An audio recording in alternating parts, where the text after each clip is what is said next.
back to another inspiring episode of Unmute Your Mic with Mohammed bin Riaz Businesswala. I'm your host Mohammed bin Riaz Businesswala from Karachi, Pakistan, and today we have a very special international guest joining us. Our guest is Mr. Jeffrey Sanow, former CIA senior intelligence officer, keynote speaker, leadership expert, public speaker, author, and global security professional with more than 35 years of experience in international operations, intelligence, leadership, and security.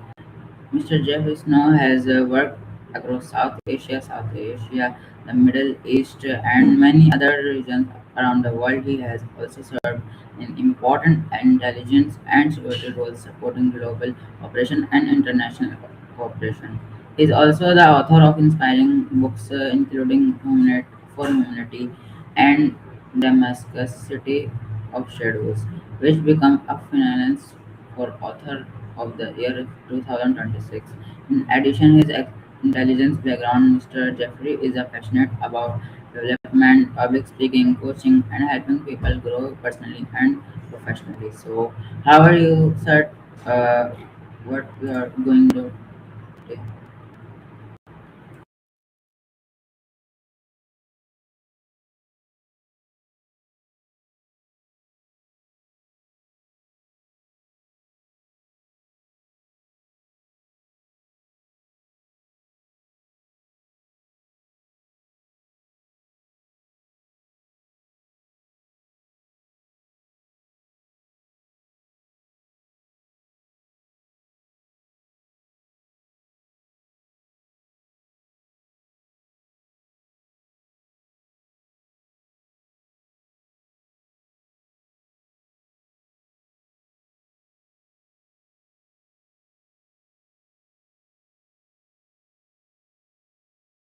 Everybody, our guest leaves, so I want to call and message him.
Are you there? Can you hear me? Yes, I'm hearing you. I'm there. So, as our guest come back, some issue. Yes. So let's start our Let's start. Hello everyone and welcome back to another inspiring episode of Unmute with Mohammed bin Raz Business Wala. I am your host Mohammed bin Raz from Karachi, Pakistan, and today we have a very special international guest joining us, Mr. Jeff Snow. How are you, sir? How are you going today? I'm fine, thank you, and I apologize for the technical difficulties. No problem, sir. So we are going to questions to ask with you. So we are going to your introduction. So what inspired you to work in intelligence and global security? Say that again, please. I didn't understand. Sir, so I am asking that what inspired you to work in intelligence and global security? I was seeking adventure and fun. I I had dropped out of college at the age of 20. I joined the Peace Corps. I went and served in Tunisia in North Africa and Gabon in Central Africa. I enjoyed myself, and so I went back and finished my bachelor's and master's degrees, working in the international realm suited me quite perfectly. So I did that for about 20 years. And then after that, I took my experience and began working to prevent or monitor the proliferation of WMD, weapons of mass destruction. And I enjoyed it. I mean, it's a fun career. I had a good time. It's a very demanding career. It's tough on families, but it was for a good cause. And I always tell people that I did not work for the US government. I worked for the US people. I worked on their behalf. I wasn't trying to protect the US government. I was trying to protect the US people. That's amazing answer. Very amazing, sir. You are very amazing. So you have worked in many countries. Which experience changed your life the most?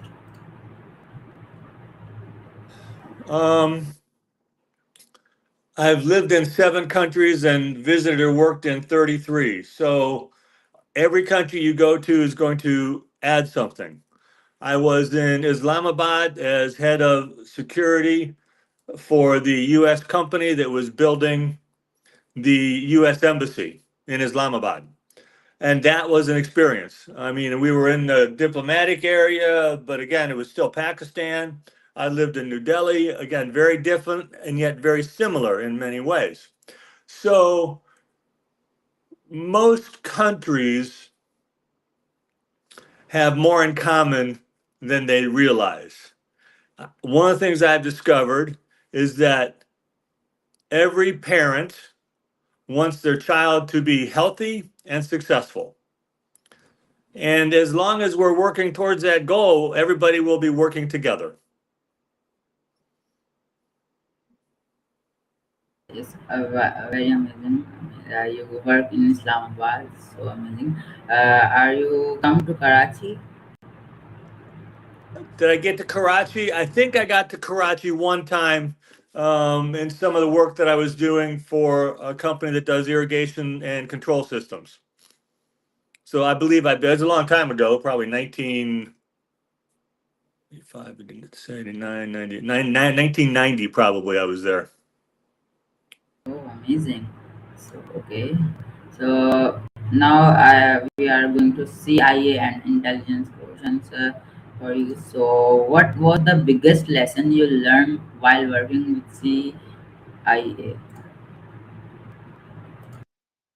It's the same lesson as everything else. It's parents want their children to be successful at the end of the day. They have to be healthy. They want them to be successful. So that was one of the areas where we have the most in common. I've been to weddings. I've been to Indian weddings. I've been to Pakistani weddings, and uh, they're all different ceremonies. But at the end of the day, everybody wants the same thing. So it's more the things we have in common than our differences.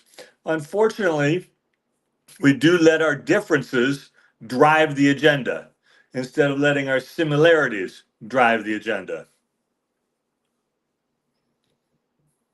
Okay, amazing. So, how important is intelligence work in maintaining world peace and security? Oh, it's there are many legs to security. Okay, there's the open policeman on the street, the soldier on the street. You know, that's I know in Islamabad and in New Delhi they have plenty of soldiers on the streets, um, and that's very visible security.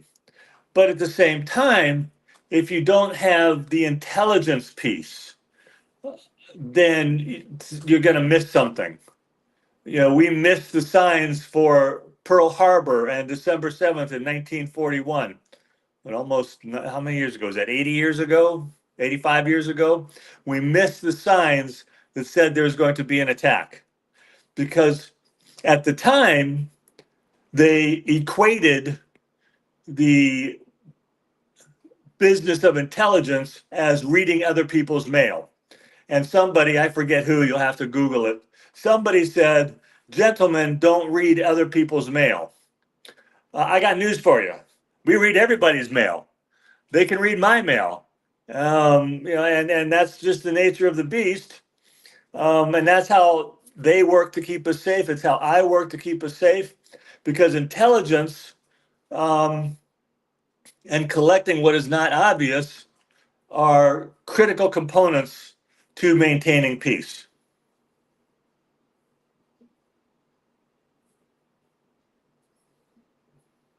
Are very amazing. They're absolutely amazing. Very.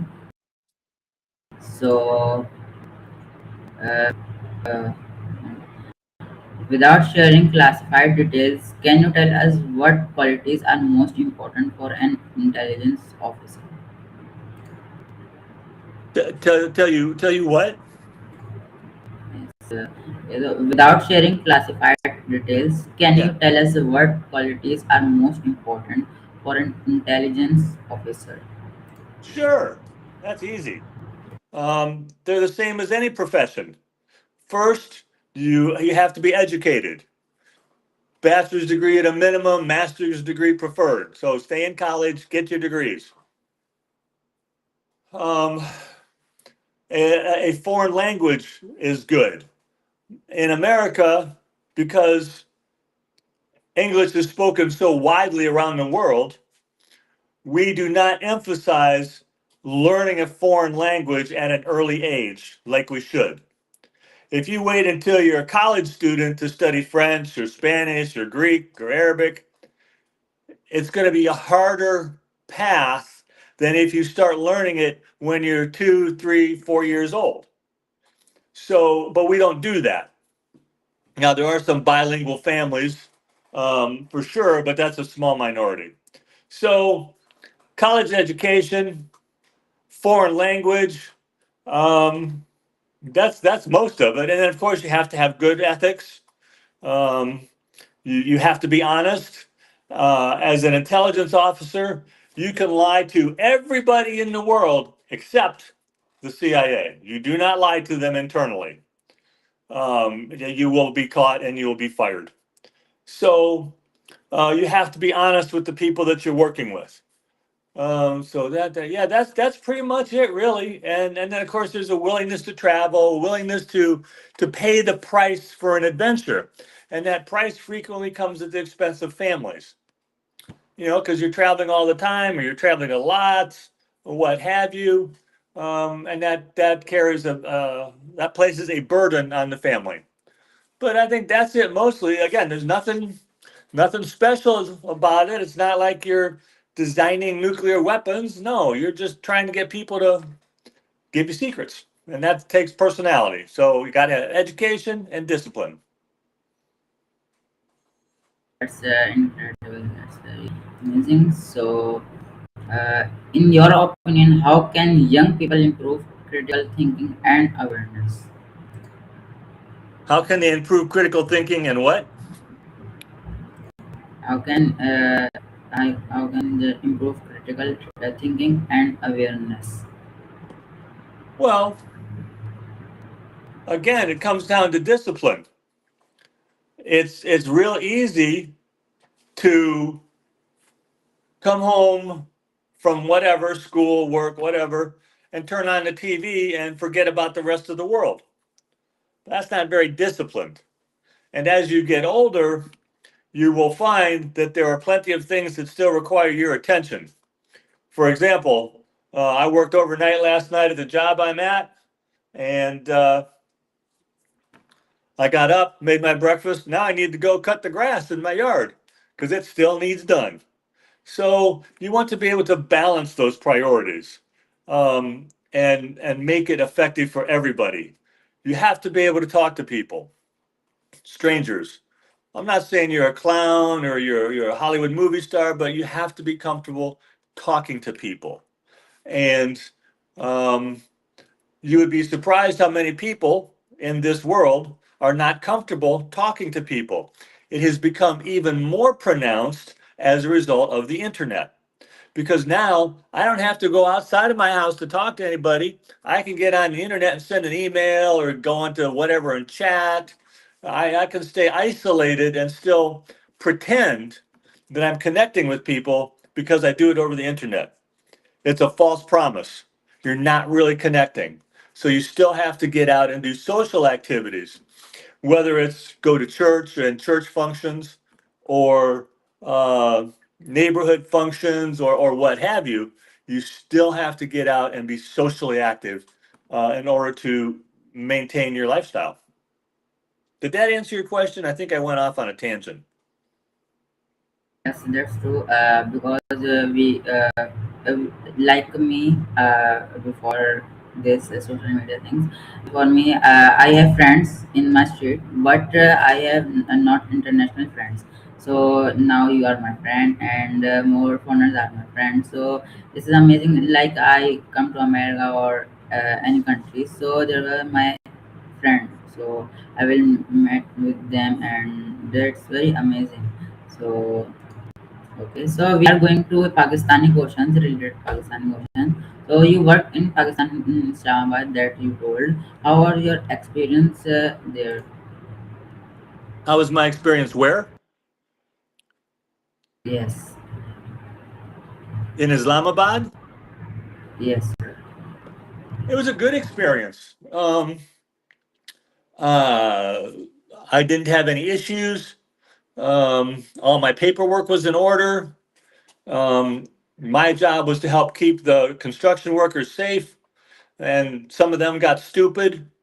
Uh, they would do stupid things that are against Pakistani law. For instance, drinking. You can't be drinking in Pakistan. Now, that's not to say that lots of Pakistanis don't do it. That's okay. But for us as foreign workers in the country, we absolutely must abide by all laws and customs. So part of my job was to make sure that the American construction workers that were building the embassy understood what uh, the expectations of their behavior. So, if they're trying to date Pakistani women are beautiful. Everybody agrees with that. But they tend to be Muslim, and this brings its own set of circumstances. So I had to try and keep them from doing stupid things. I enjoyed it. I had a good time. Everybody was great. I had a local retired police officer, I believe, and he was a real trip to work with. He was a great guy. I enjoyed working with him. So, all in all, like I said, a good work ethic translates into any language. Um, I can have a good work ethic in Islamabad or in Tampa, Florida, where I am now, or in Athens, Greece, or in Abu Dhabi, wherever. You still bring a good work ethic, and people will recognize that.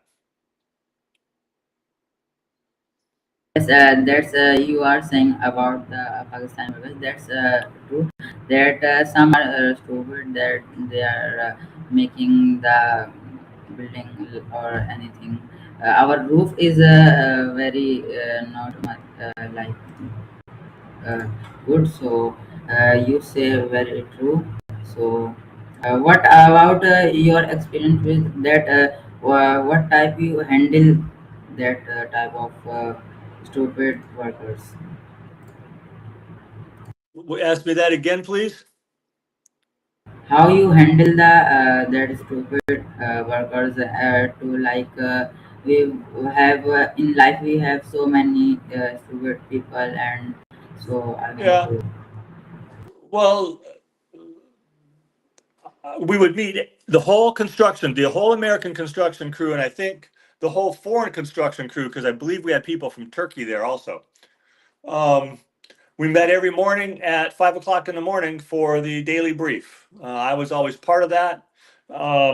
And I would always try and bring something new to the table, whether it's a new training piece or what have you. Um, so I would engage them on a regular basis.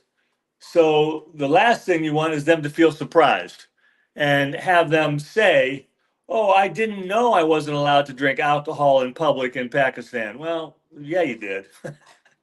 um, so I made sure they knew the rules. And then if they broke the rules, I didn't have to do anything. I just went to my boss and said, the construction supervisor, and basically said, "Yeah, John was out drinking last night and the Pakistani police brought him home.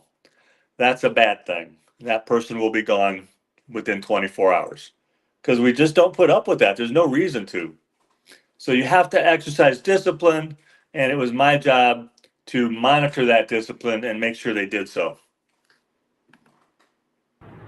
Uh, okay. So how many years did you live in Islamabad? 1 year. Okay, so you how that Pakistani people treated you like uh, you go to streets and how they treated you. The Pakistani people that I worked with, where I lived, everybody was very friendly. Again, the same applies pretty much every place. If you're a nice guy and if you're nice to people, probably they're going to be nice back. But if you're kind of a jerk and you're a jerk to people, they're probably going to be a jerk back.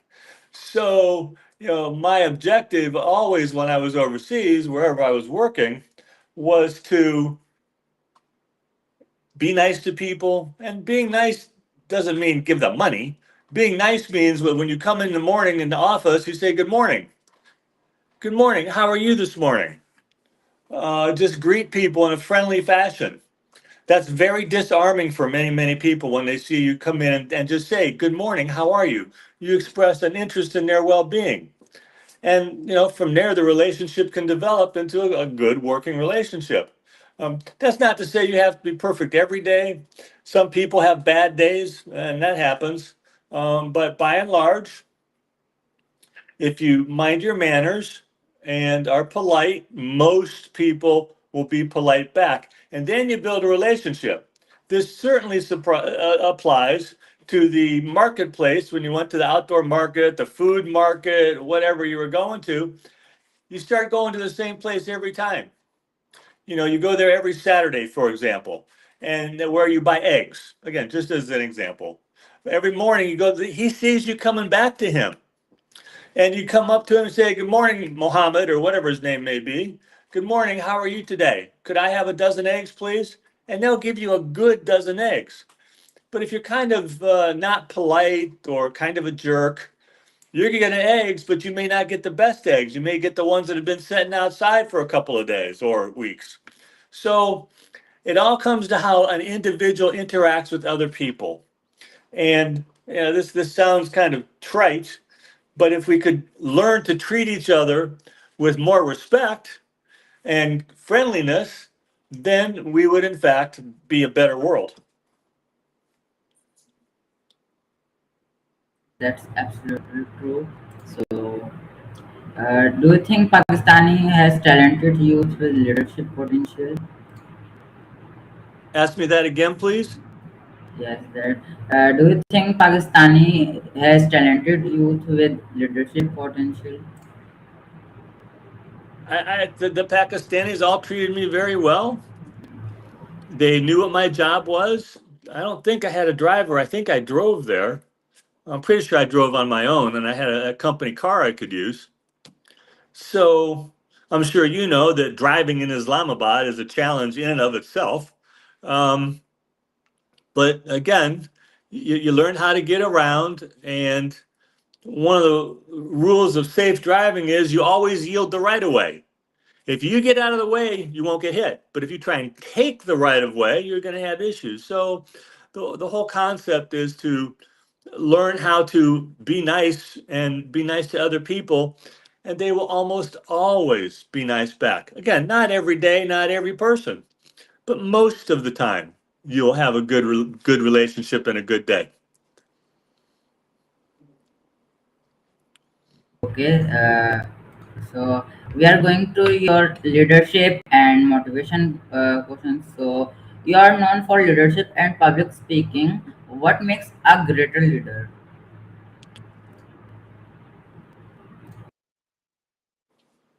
So I can't think of the name of the guy who said this. I quote him in my book. But a leader is one who knows the way, shows the way, and goes the way. So a leader is someone, if you're in the construction industry, a leader on a construction site is someone that knows construction. They know the skill required to do a good job. They may not be skilled in every part of it. You can have this person who's a skilled welder, and this person who's a skilled plumber, and this person who's a skilled carpenter. Yes, of course, they all have their individual skills. But the manager, the supervisor, the leader has to respect those skills, acknowledge those skills, and make sure that the tradesmen understand that they have a good skill. So that's where you know the way. Okay, the construction supervisor knows construction business. He demonstrates good work ethics. You know, he comes into work 10 minutes early every day.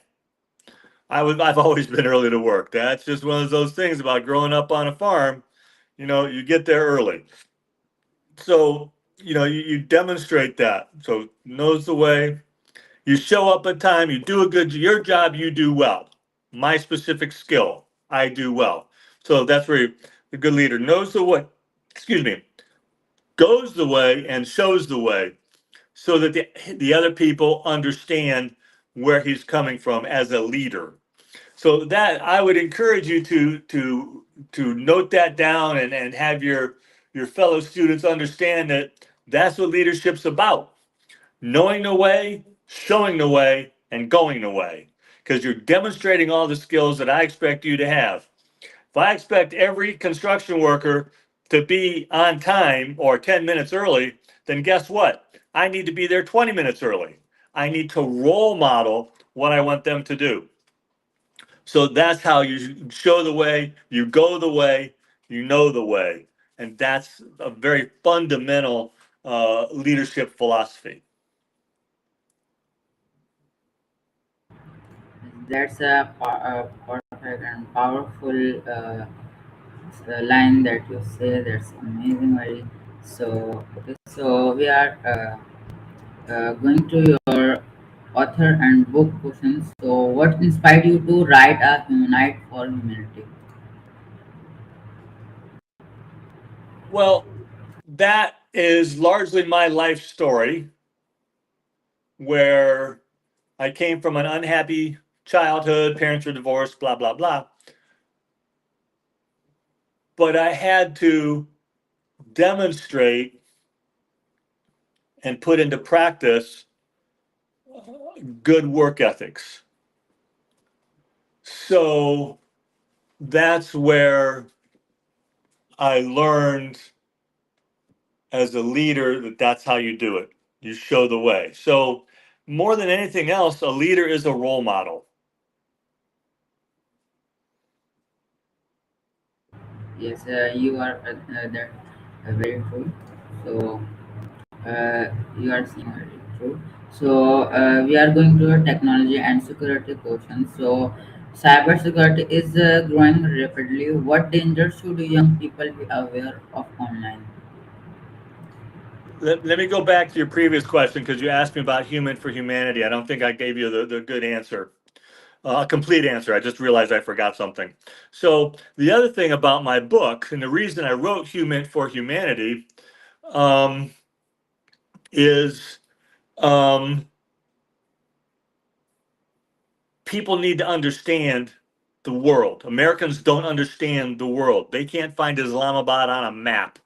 So, what I really wanted to do with that book was demonstrate and write out the similarities that we have everywhere and what the world is like for your average American. So, with that, I compare in my book, I compare Lebanon, I'm sure you're familiar with Lebanon, to Whitney Houston. If you don't know who Whitney Houston is, you got to Google her, son, because she's was amazing.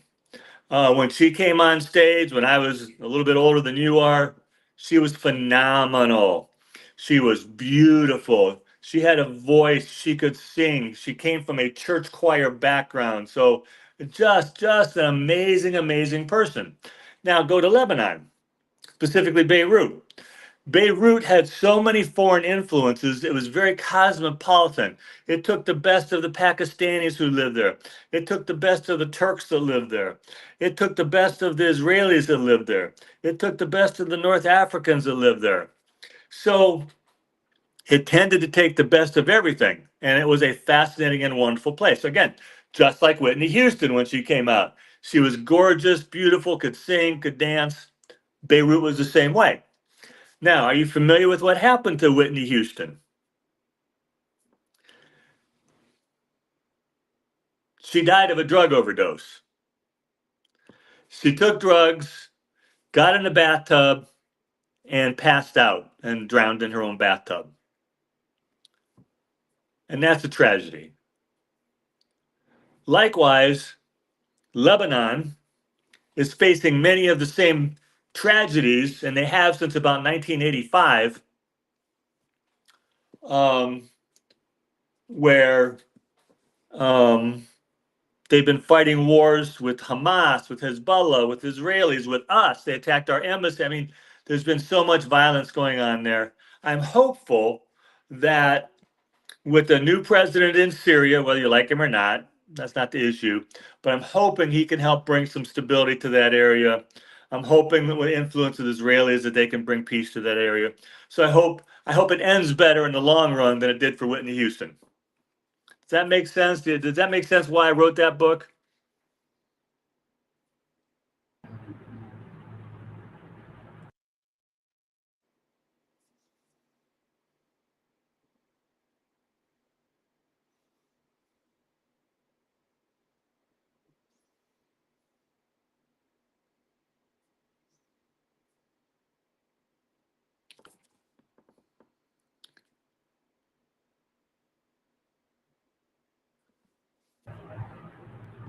Hello, sir. Now Can I you can hear hear me? you.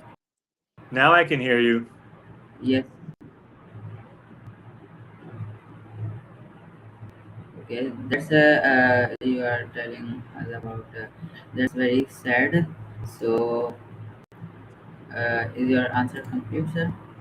Yes. Okay. Thank you, sir. So we are going to your personal and fun question. That besides work, what hobbies do you enjoy the most? What was the question? What did I enjoy of what the most? What hobbies that you enjoy the most besides the work? Well, you know, again, every country has its strength and its weaknesses. I lived in Bangkok for 3 years. Bangkok is a wonderful city. The traffic in Bangkok makes Islamabad traffic look like nothing. The traffic in Bangkok is mind numbing. So again, that's the downside. The upside is it's a beautiful country with beautiful people, wonderful food, wonderful work ethic, very good climate. Of course, you're always wet because it's either raining or you're sweating, but still a very fascinating country. And I enjoyed a great deal living there and working there. So every country has its advantages and disadvantages. When I lived in Abu Dhabi, I worked all over the Middle East, and Syria, of course, is quite different than, say, Yemen. They're very different countries. They're Arab and Muslim, but they're very different countries and very different societies. So I was able to interact and understand those societies. That's why my second book is called Damascus, City of Shadows, and it's the history of Damascus. Damascus is the oldest continuously inhabited city in the world. There have been people on that river or by that spring for roughly 8,000 years. Depends on who you ask. Um, but it's been inhabited a long, long, long time. So you develop an understanding of those cultures, and that's why I wrote my second book on Damascus, because it is so important to the culture of the West. I'm sure it's important to the culture of Asia as well, because it's at the crossroads. So what happens in Lebanon and Beirut Damascus impacts everything around it, to include Pakistan. So it's important that we understand our country origins, our history. We don't want to repeat the same mistakes that we made before, and we want to continue to grow.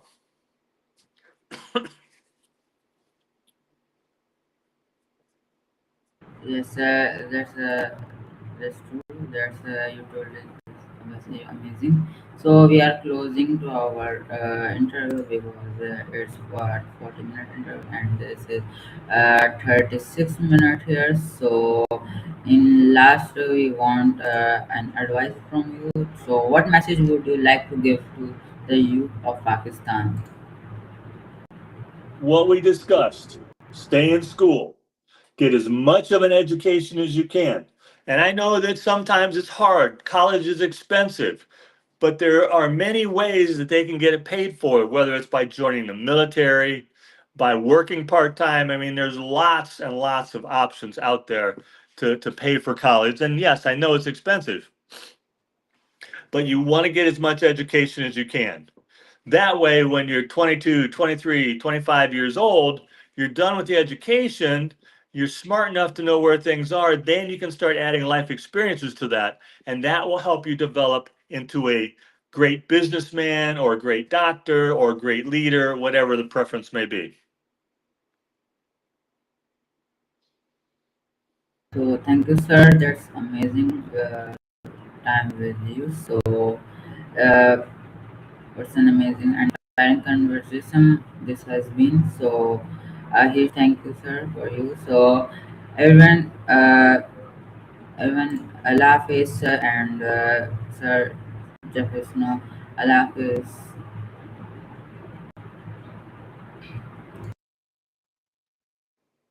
I didn't understand. No, no, I am just ending the ending speech. Okay. That Okay. bye bye, Mr. Jefferson. Have a great day. God bless.